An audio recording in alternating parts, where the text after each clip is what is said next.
Pong ginugunita, inaalala po si Santa Teresa ng batang si Jesus.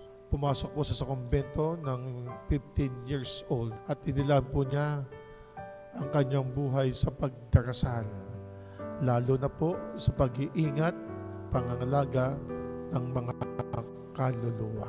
Ingatan po natin, alagaan po natin at dalhin po natin ang ating kaluluwa, ang ating pong espiritu lagi sa ating Panginoon Diyos. Ang tayo laging tumahak sa daan ng ating Panginoong Jesucristo. Ang kaluluwa ang magpapatuloy ng ating buhay doon sa kabila.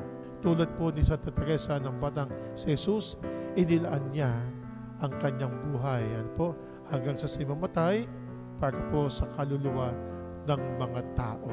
At ganyan po, inilaan po niya ang buhay niya sa pagdilingkod, lalo na po sa mga may karamdaman.